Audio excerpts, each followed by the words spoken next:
Good morning, I'm Dan DeRose with 19 News, coming to you from our digital desk. We've just gotten in some brand new video of a crash early this morning on I-71 northbound near the Denison exit.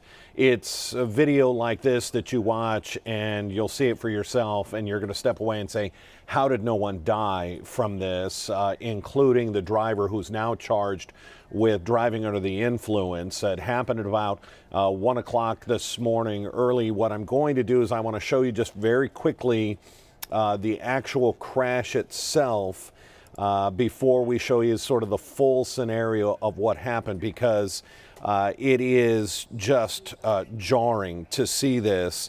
And again, to say that everyone survived is pretty incredible. Let me show you, first of all, the damage to a couple of the vehicles involved. We'll explain in a second. This is a vehicle from the North Coast Emergency Service Vehicle. You see these on the highway from time to time. They helped stranded motorists, people who break down. We'll explain what they were doing in this crash. This is the Chevy that hit it from behind, that, according to the Ohio State Patrol, was being driven by a Caitlin M. Jones, 31 years old, of Shaker Heights. She has been charged with DUI. She was taken to the hospital. She was found to have a blood alcohol level of 0.170. That's more than double the legal limit. And again, when you see just the aftermath of the truck that she slammed into, it's incredible. And it also shows the job that North Coast Emergency Service Vehicle was doing. And the reason it was there was to block an Ohio State Highway Patrol vehicle who had just pulled over a vehicle. Let me show you the crash first. Keep an eye on the left-hand side of your screen. Boom, right there. And again, how Caitlin Jones, who, according to the Ohio State Patrol, not only intoxicated, but also not wearing a seatbelt, how she survived is pretty impressive. But now let's set up this whole thing with the full crash video. The Ohio State Highway Patrol, that's the middle vehicle, had pulled over a vehicle, and that SUV just decided to stop in that right lane. Not exactly sure why that vehicle didn't pull off onto the shoulder. So when that happened, that emergency vehicle back there with the flashers on is providing sort of blocking, and boom, that's the vehicle that comes in. That North Coast big truck that was there was doing its job. It was being used as a shield for the trooper car in the middle, who had pulled over the front SUV and just stopped in that right lane. And there are questions as to why that person, and you can see they're going to get back in their car here and now pull over to the shoulder. So the question is, this wasn't a disabled vehicle. It wasn't like, see right there, the vehicle can clearly move. And so why, when that person was pulled over by the State Highway Patrol, why they didn't pull over to the shoulder to begin with? And now you're going to see both that driver, and he or she is going to wave up the Ohio State Highway Patrol. The trooper went back to their vehicle, presumably to call for extra help, now call for an ambulance.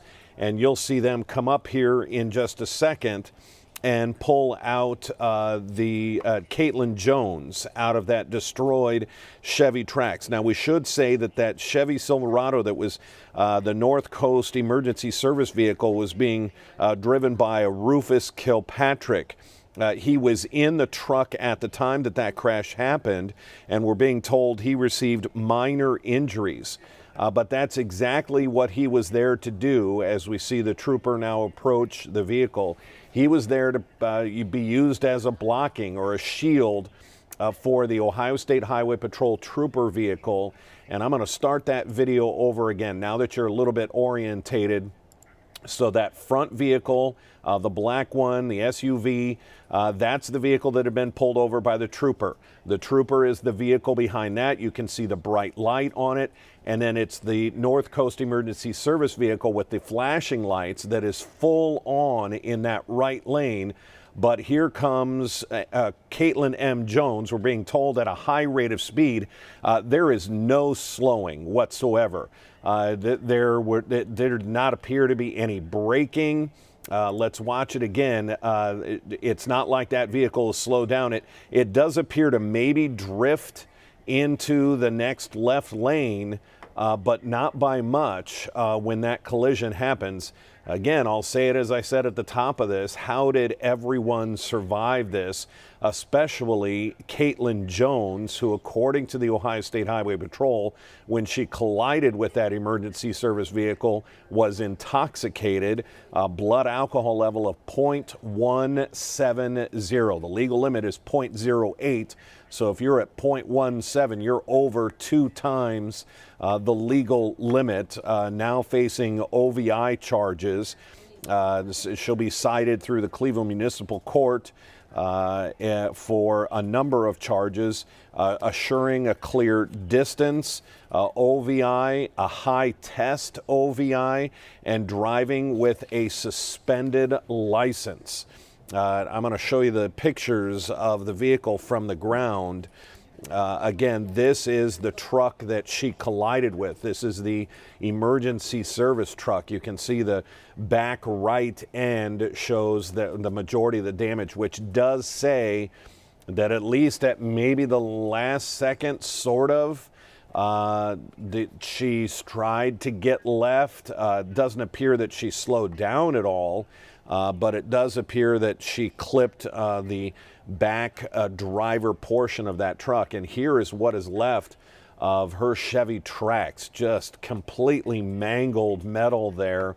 And she survived, but now facing a number of serious charges, including OVI, causing this major crash and collision and spinning out here.